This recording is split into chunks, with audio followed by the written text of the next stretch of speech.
Fitness is a really good way to practice this skill. It's one that you can do every day. It brings you back into your body, and it's something that you are absolutely not going to see happen overnight. That delayed gratification and the idea behind it, and like some of the skills that we're going to talk about when it comes to practicing this skill, you can practice them, through fitness. The nice thing about practicing them through fitness, anything you do is always going to be better than nothing.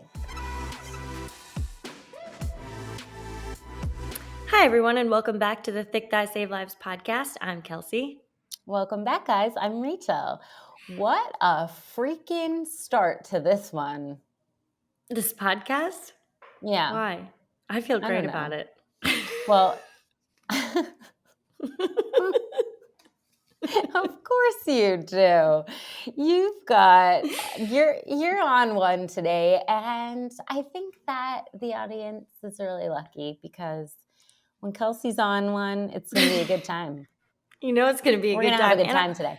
We're going to have a good time. I'm really excited about this setup too, because I feel like it's super interactive because I can look right at you. My mic's not in my face. I'm not dodging it.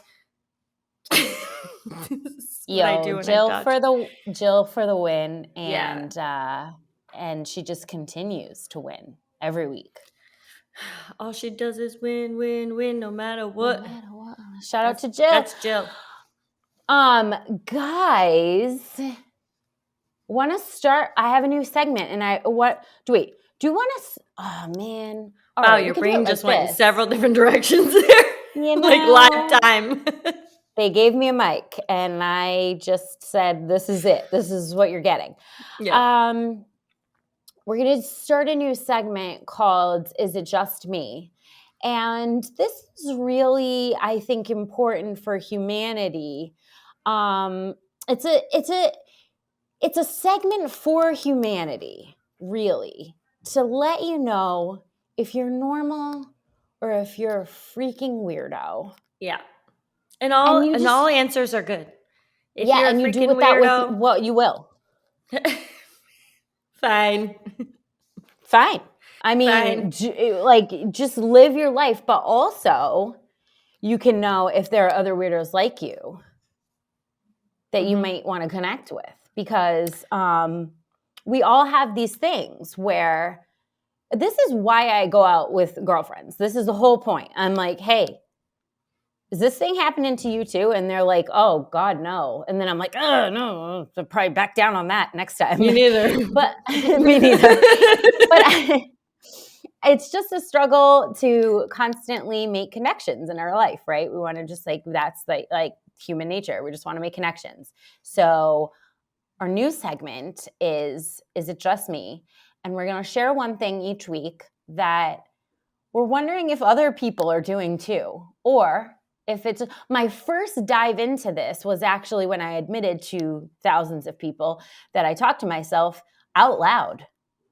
Yeah, that's one that lives in my head rent free, because honestly, I guess a lot of things live in my head rent free now that we're talking it through and figuring out some of these things.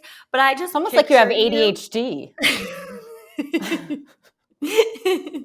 I just picture you in rooms by yourself, being so here's what happened, and I go over the whole thing that you're doing it out loud, because everyone knows when we talked about this on that podcast episode, I do not do that. I do not discuss things out loud as if I'm in a confessional and someone asks me this story. I don't do that. I'm a real internalized thinker. There's a lot of things going on that are just happening internally, but it's never coming out verbally.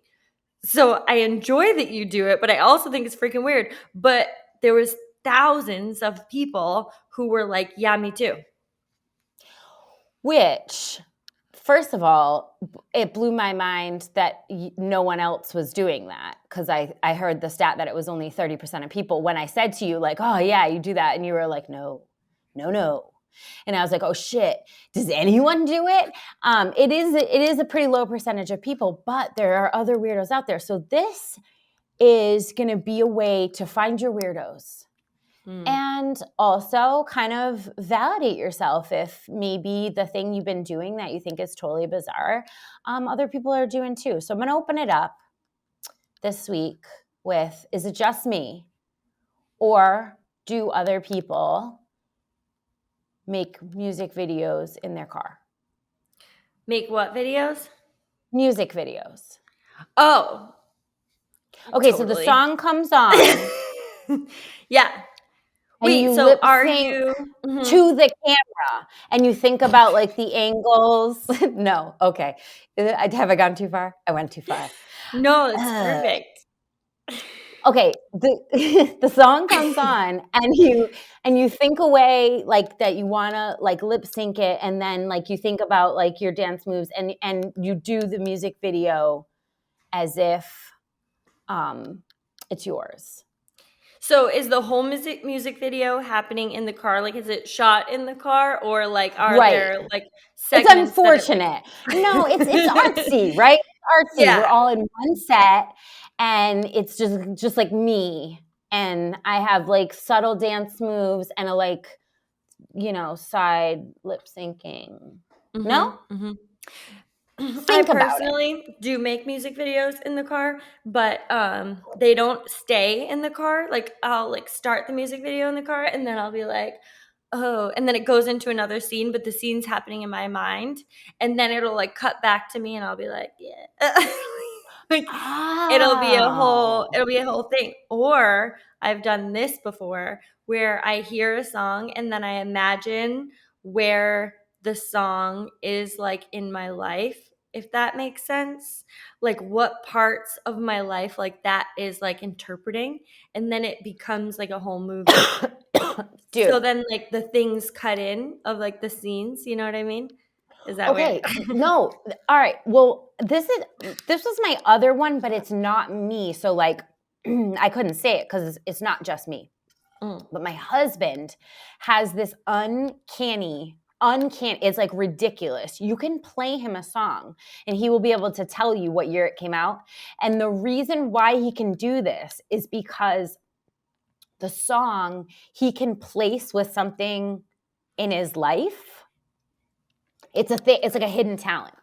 Yeah, that is a hidden talent. See, mine won't be like a year, like it won't be as like numerical like that, but it will go to like a moment or a person sometimes, and it will be like either the first time I heard that song, or like it usually is the first time I heard it personally, and I'm like, I know exactly where that was. And it could be something like, I'm talking as far back as like, I have one that comes in a middle school memory, and I know it was the first time I heard it, and I'm like, and I know the people I don't even know those people anymore. And like it immediately like comes to, it's weird. Dude, It must be a weird part of our brain that it's like accessing. I just, it's just more proof that music is a really powerful, really super powerful thing. And it never ceases to amaze me, the weird shit that people, but anyways, that's my just me this week. And I'll give you one next week. How about that? Okay. So Okay. guys, let us know. Are you making music videos in your car, or are you normal? You're not, oh, shut up. Well, okay. All right. Or are you normal? And if you're not, I'm just saying it's worth a try. Okay? You know what? Because you're the main character of your story. You're the main character energy. Have it or don't. That's all I'm saying. Okay. I love today's episode. I love it. So here's the thing about today's episode. I did really a lot of research on this. It's something that I've been passionate about. It's something that is hot right now in basically all of the big speakers that talk about success and how to get it and how to go about reaching your goals, and in any field. The thing that I think is interesting about this is I've been a little bit hesitant to do it because I've kind of felt like it's almost like it's like too harsh. The messaging is like too harsh. And I had to, once I actually looked into this a little bit more, I realized that the concept wasn't what I thought it was, and that it actually fits the bill in every way. And I'm like super excited to talk about it. But today we're talking about the ability to delay gratification.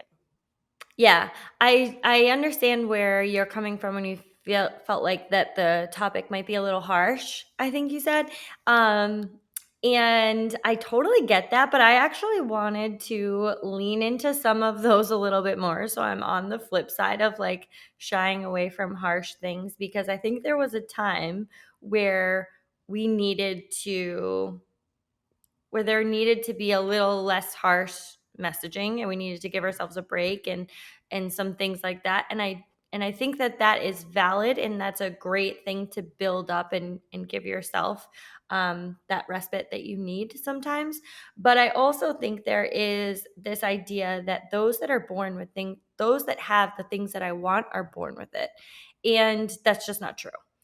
And I want to address that head on, because there's a lot of attributes that we are missing because we refuse to develop them in our lives, because we think that some of these people that have them are just born with it. They're just born with it. It's like that commercial. And they're really not, because anything that is worth it, that are attributes that people have really mastered and come to the top of their like game on, they've had to practice them every step along the way. And delayed gratification is no exception than that from that. Yeah, I'm so glad, that we started with that, because I think that that is definitely the way to think about these things when you're looking to take a little bit of that harsh messaging out, is that it's not just something that you aren't allowed access to for some reason of, it wasn't in your genes or something. And I also think it really demystifies the people who have found success at these things, because we're always looking for, how did they do it?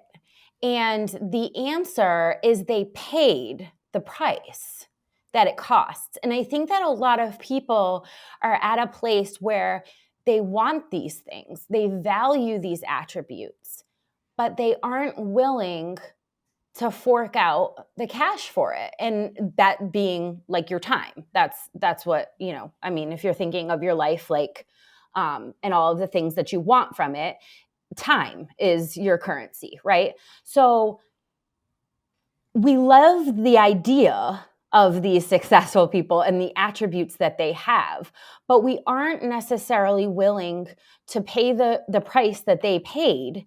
And then we're left wondering, like, what's wrong with me? And it's not that anything is wrong, and it's not that there's something that's missing.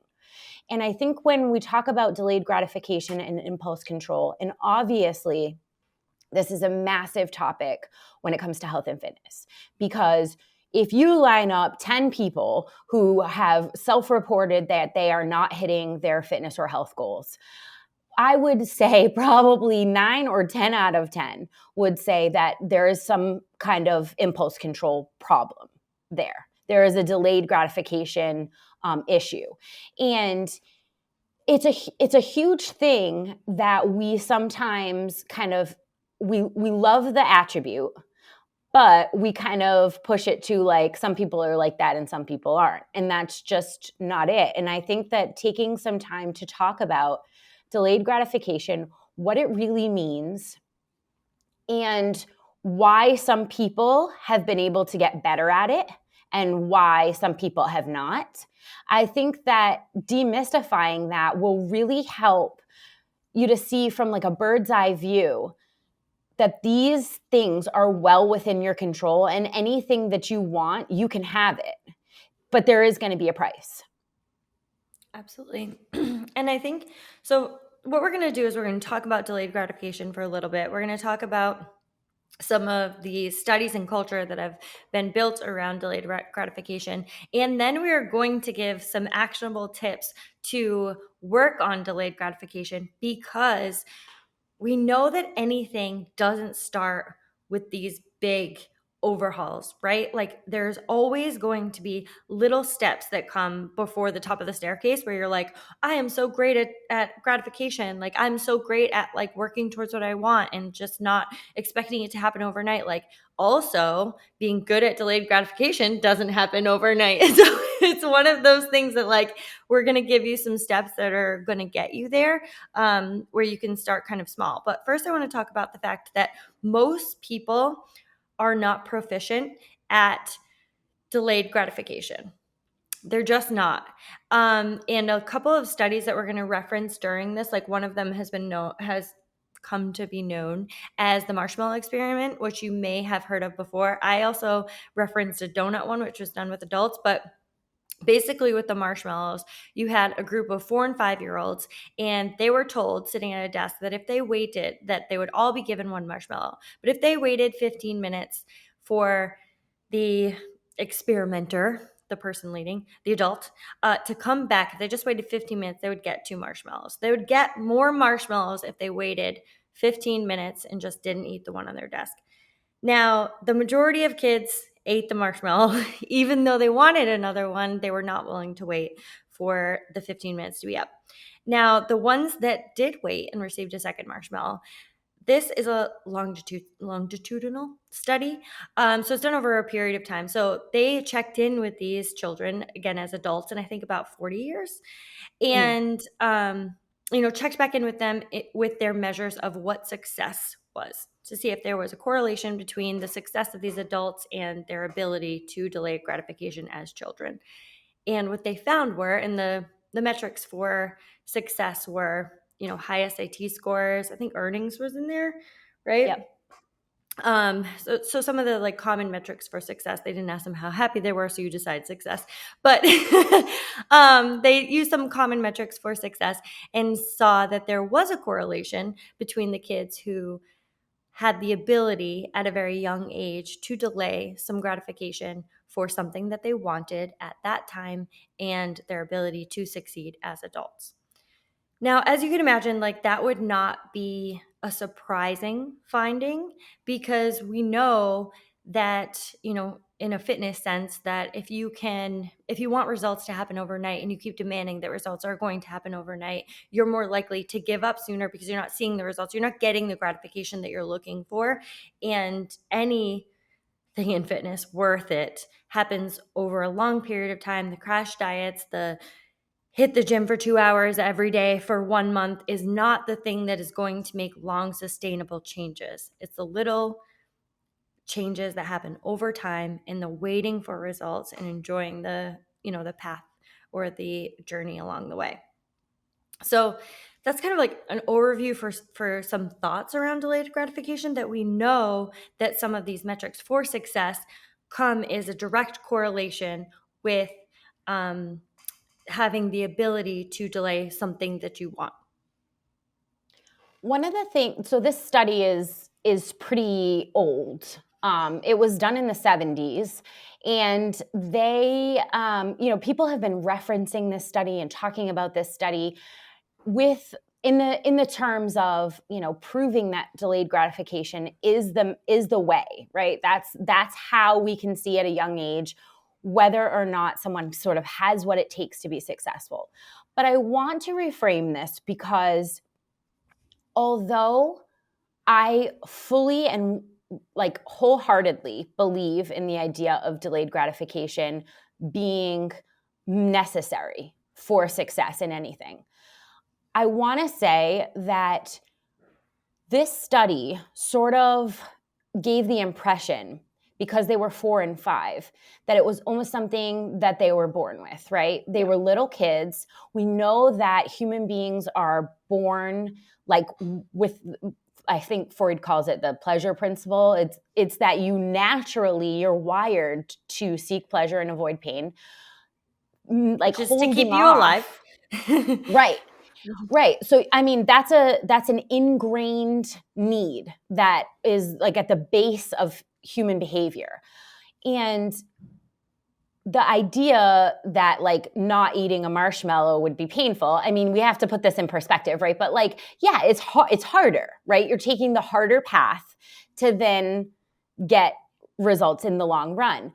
But the idea that these kids kind of had this inherently at 4 and 5, and then at 40, it was like, yeah, see, they still have it and they're still able to do it.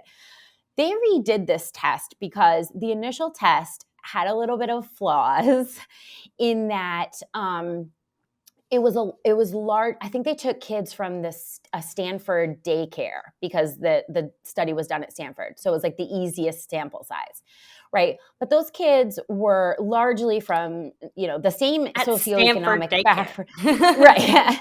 Let's consider this, right? Okay. So when they redid the study, they took a far larger sample size of like 900 kids and more socioeconomic backgrounds and like a better look at what, American culture looks like. And what they did this time was they split the two groups and said, these kids, group A, is going to be promised delayed gratification, and we are not going to come through on it. So we're going to sit them at a table. We're going to say, here's one crayon. You'll get a whole box of crayons if you wait 15 minutes. If they waited, they got nothing.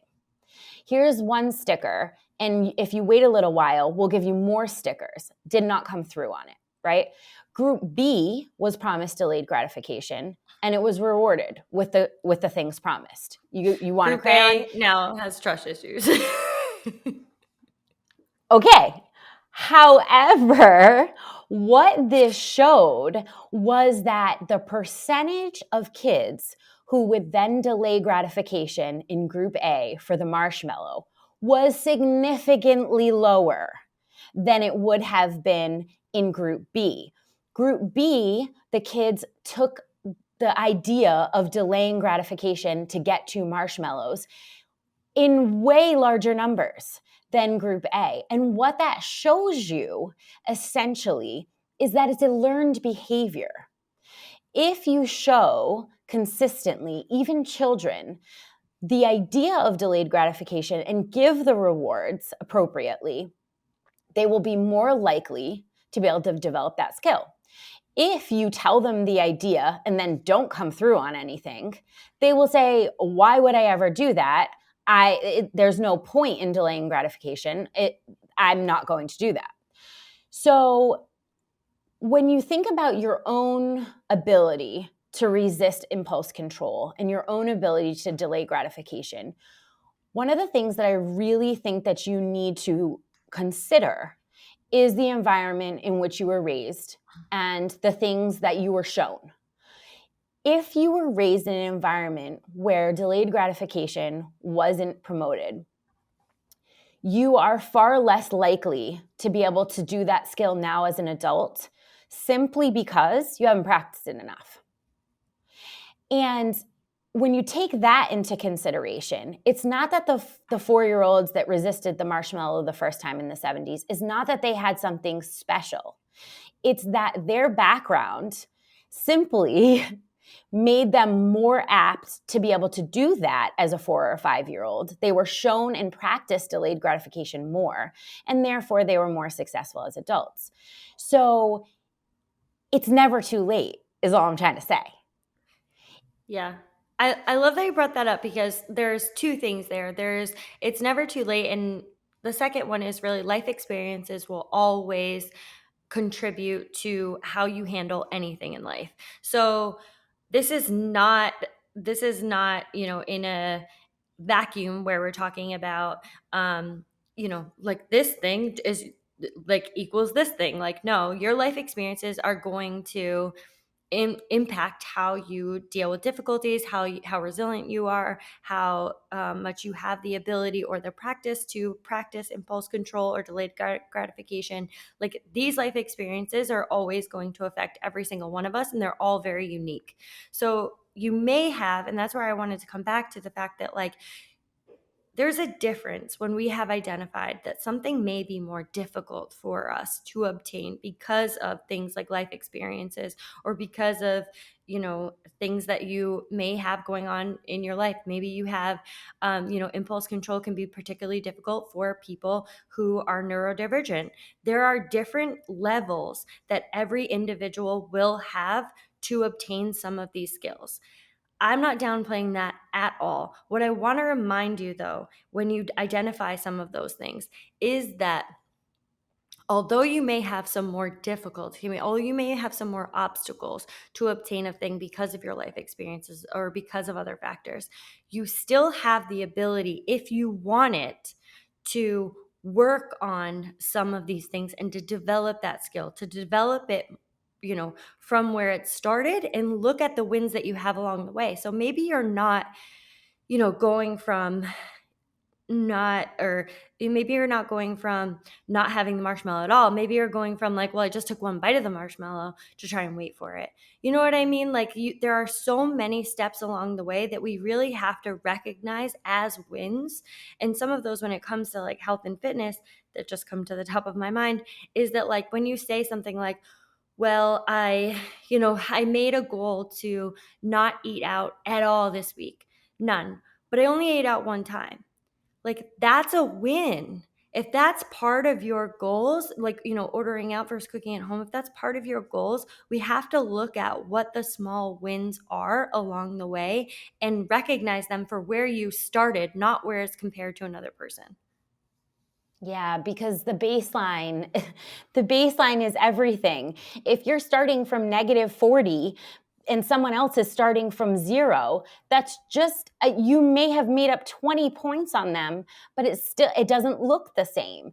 And that's why I think that knowing that these things are learned and practiced, knowing that some people were raised in environments in which they were promoted and practiced, and some people were not. Some people have neurodivergencies that are that sort of hamper these abilities, and like understanding that that's a hurdle. Like, we're all not starting from the same place, and to think that we are is just totally ridiculous, and also really self-sabotaging, because it's just another form of like, why am I not where that person is? I'll just give it up. So I'm so glad that you mentioned, the small wins, and really thinking about this just like any other skill, that like some people started playing soccer when they're 4. And if you're going to start at 44, okay, there's going to be a learning curve. Okay. And you may never get as good as somebody else who started it way earlier. However, that's not the point.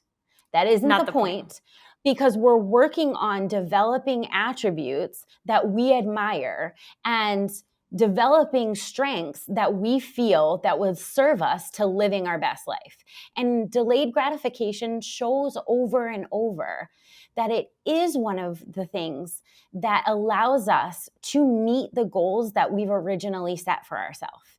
And that's why I think it's so important. I don't think it can be dumbed down to, did you take it or did you not? Because like, maybe you were extra hungry that day too. Like, there are so many factors that are at play, but just understanding that this is me, this is where I'm at, this is my baseline, this is where I'm starting, and I want to make steps in this direction. That is everything. And I think that paves the road to be able to really walk it, rather than sit on the sidelines and wonder, why did I not enter the race? How did they get in? Where was the signups? I wasn't there. It just allows you to join where you are. And we have, so many examples of how delayed gratification works in the way of getting to goals. But when it comes to health and fitness, I think it's not any different, because you can put delayed gratification to any goal. It doesn't even matter. And that's how you know something is legit, is if it fits every single place then. But when it comes to health and fitness, impulse control is that. I do like to pause on like one of those things too, because we do think about this when it comes to health and fitness, and then like how do we practice some of these attributes, and how do they relate to our normal or our everyday life, or some of the other things that we deem successful or that we would like to be successful in. And fitness is a really good way to practice this skill, because it's one that you can do every day. It brings you back into your body, and it's something that you are absolutely not going to see happen overnight. Like, you are guaranteed that it's not one of those things where like making money and like you could win the lottery. Like, you are not going to see the results that you want overnight. And we've heard that with every person who has, found some success in a fitness aspect. They say like, well, it's not going to happen overnight. You're like, but I could win the lottery. Like, but it's a really good way to practice that delayed gratification, and the idea behind it, and like some of the skills that we're going to talk about when it comes to practicing this skill. You can practice them through fitness. Yeah. And the nice thing about practicing them through fitness is any level. Actually, this is just the nice thing about working towards any goal. Anything you do is always going to be better than nothing. So the goals can be very small at first. They can be very doable, and they don't have to be these like ridiculous, I want to be, a bodybuilder. Anyways, that's not even going to happen. So we don't need to like get carried away. But like the goals don't have to be, every single step you take makes you fitter. And that's the best thing about all of the work towards impulse control. And it's really, really hard. I just want to say it's always been hard, right? Because our brains are wired for that dopamine hit that's immediate, right? We are saying like, hey, we see this immediate reward and we can get happy right off the bat here. And yeah, why wouldn't we take that? So it's hard right there. But I also want to mention how much more difficult technology has made delayed gratification because of the accessibility to instant gratification all the time. You post a picture, you get likes. That's the most basic form of it, but like there's so many reasons why technology and like social platforms have made that's practicing training.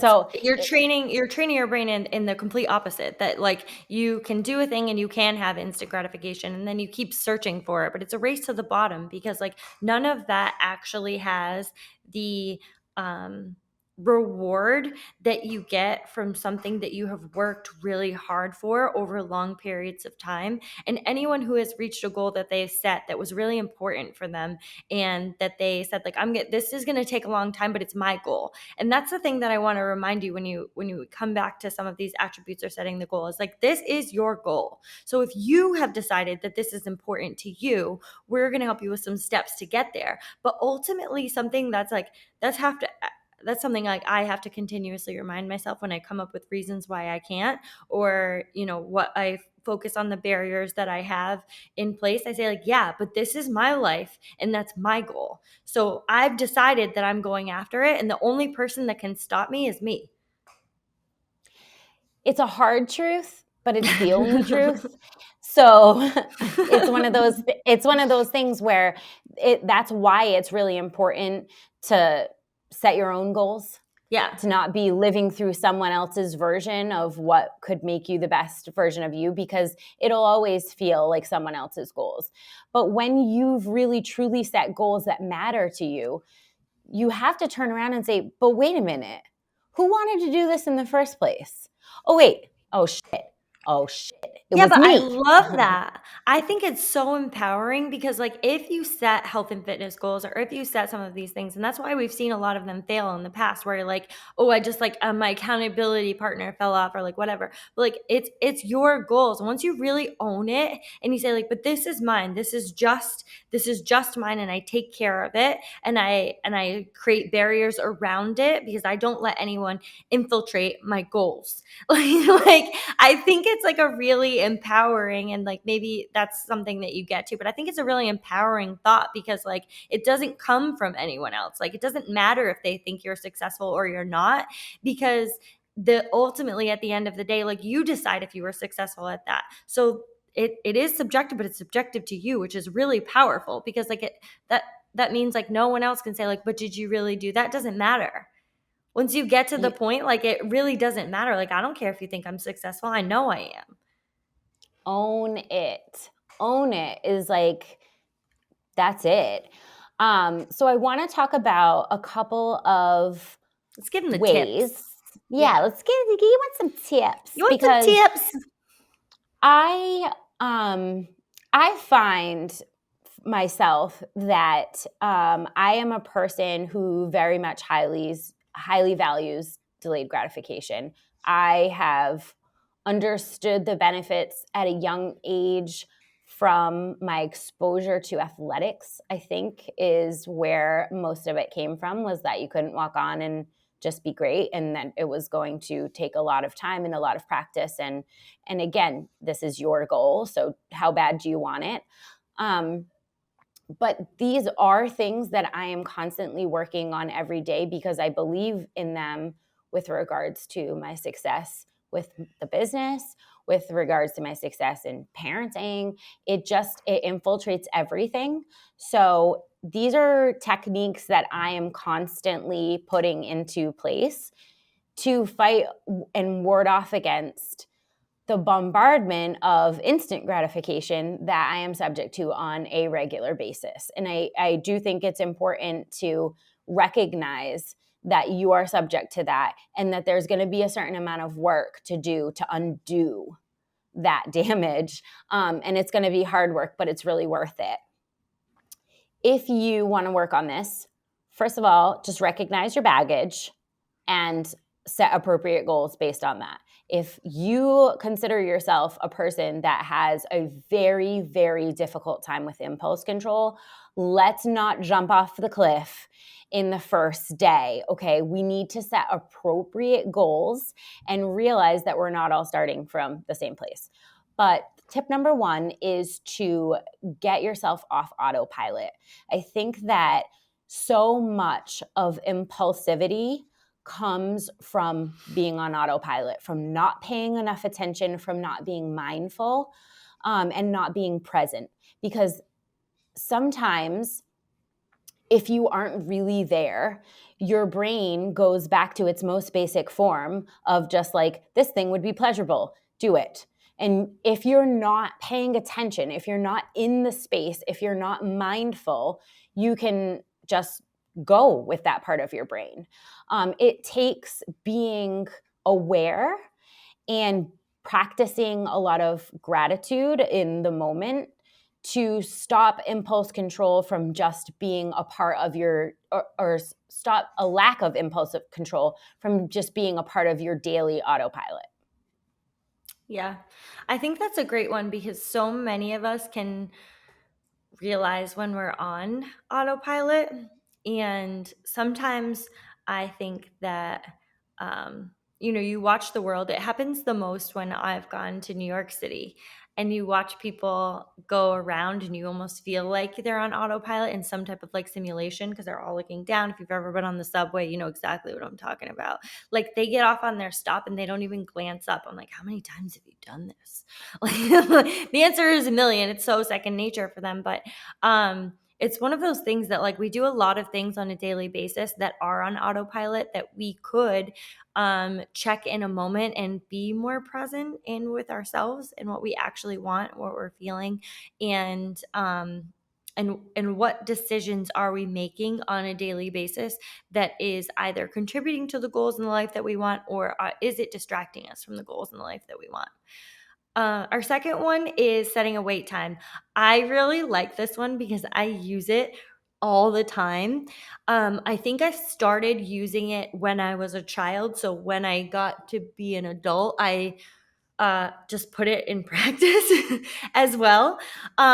This like it's one of those things that can be particularly challenging for any neurodivergent people, because if you don't have solid concepts of time, that it has to be very short, and sometimes you can break it into two sets of wait times. For me, that's more effective than a longer wait time. It's like 2 3-minute waits, not 6 minutes. Does that make sense? Like, it's No, that just makes 2-3 total minutes. sense. No, that makes total sense. And that's why I'm saying, like, when you go about putting some of these things in place, the first thing that you need to do is recognize what you're coming into this with.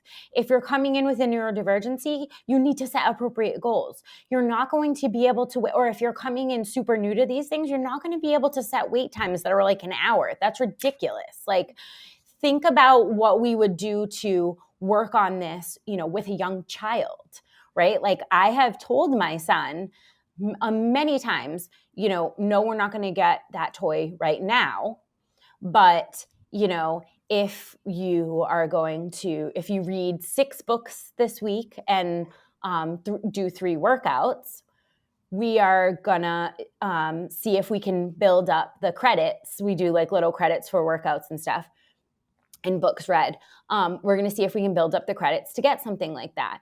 And it wouldn't be appropriate for me to set that at 50 books and 900 workouts. Like, that's ridiculous. Like, I started him with 1 and 1.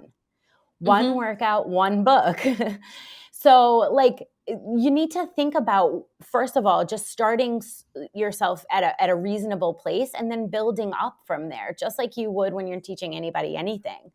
So start small. And if you have the urge to do like an undesirable behavior, part 1 is get off autopilot, right? Because you need that in order to set a wait time. Because if you're on autopilot, you will not realize that the behavior is undesirable and you will just go ahead and do it. If you have the urge to do something you've deemed undesirable, not anyone else, these aren't anyone else's goals. These are your goals. And you said, I don't want to do this thing as regularly as I'm doing it now. So your behavior, you create a mandatory wait time. You can say, I really want to go on my phone right now rather than, starting this thing that I've been meaning to start. I'm going to wait 3 minutes, and then I'm going to decide whether or not I want to go on my phone or whether I want to start the thing. Sometimes you will still decide you want to go on your phone. That's fine. It's not impulsive, though. You aren't a slave to that impulse. You've waited, you've considered it, and that's what you've decided to do. Now, that's a conscious decision. That's something different. However, putting that wait time in there is so, so important to being able to create the environment in which you're actually making a conscious choice.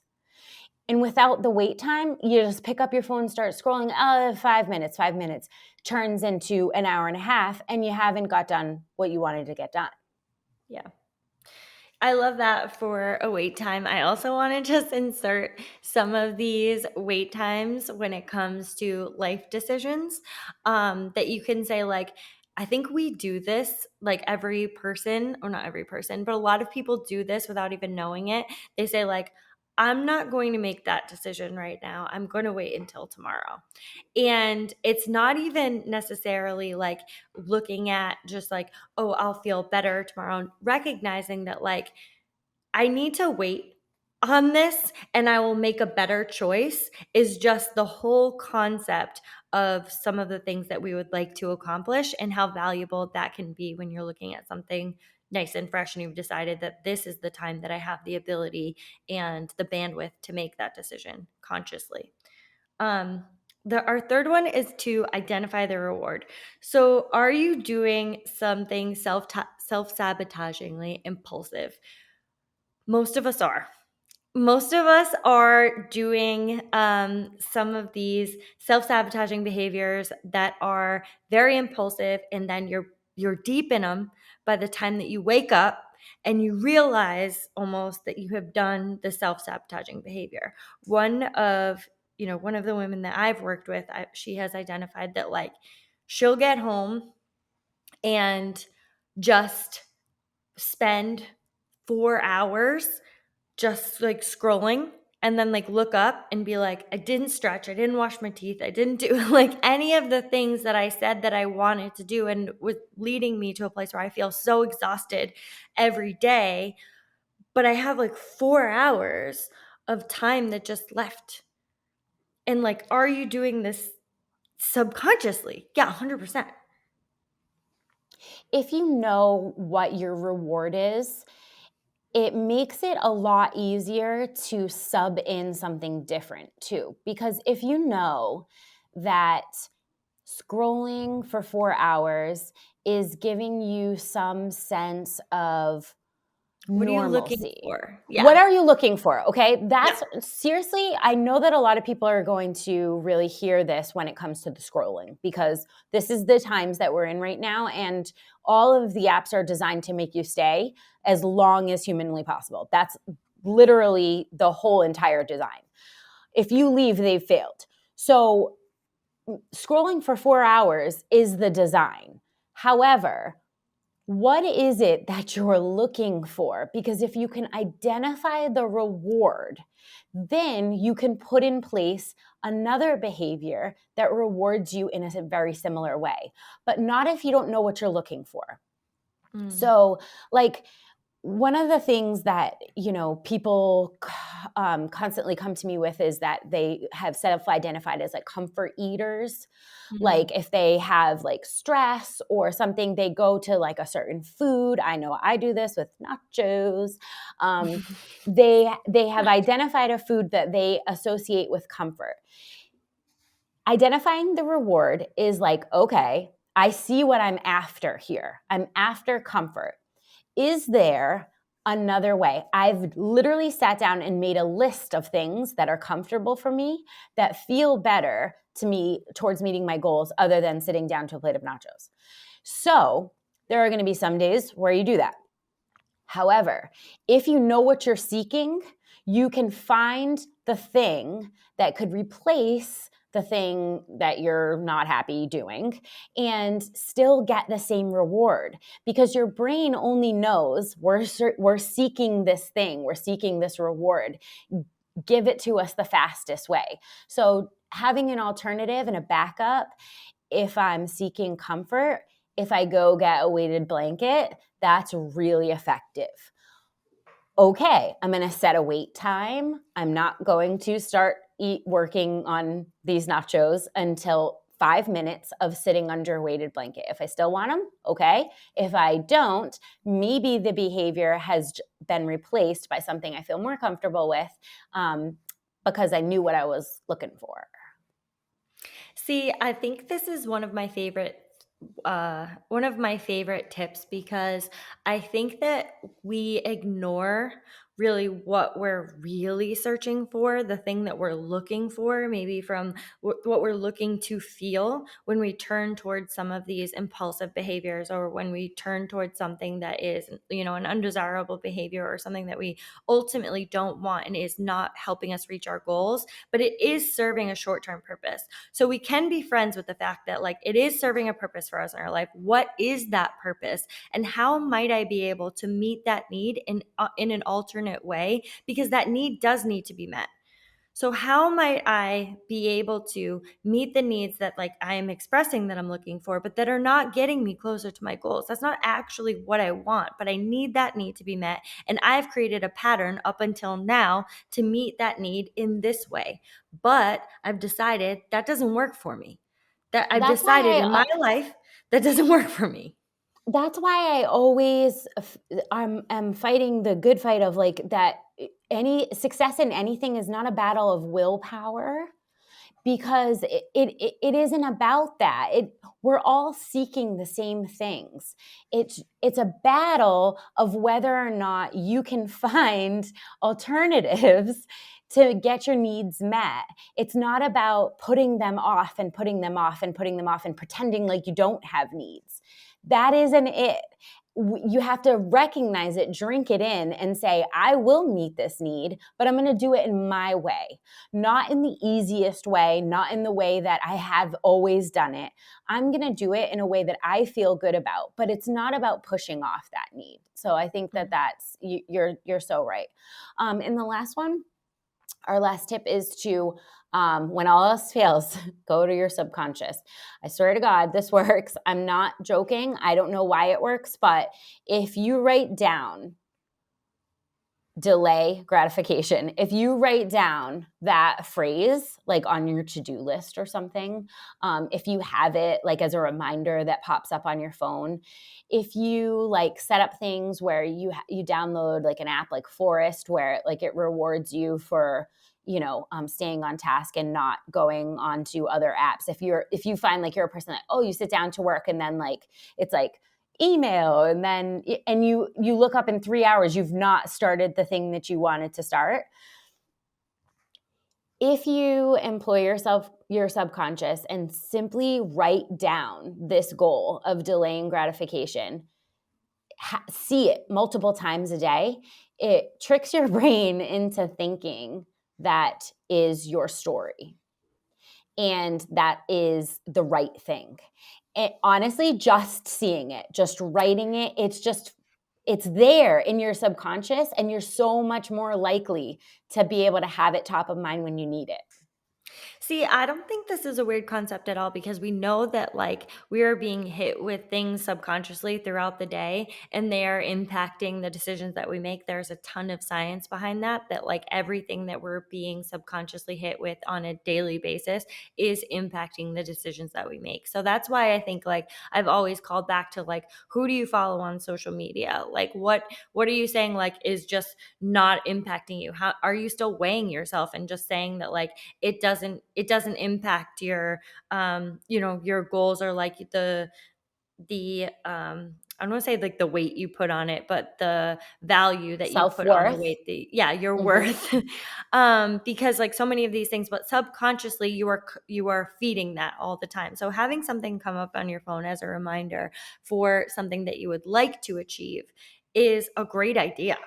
Like it just is going to, and you don't have to pay attention to it all the time. You can set it as a reminder. You can set it as something that just like comes up when you're going on there, and it will start to remind you of some of the goals that you have set. So maybe if it comes up on your phone and you see it up top and you're going to go through like a doom scrolling situation, that might be enough to turn you in the other direction and maybe do some like actual self-care things that are going to make you feel better over time. Maybe you go for a walk instead and you don't bring your phone.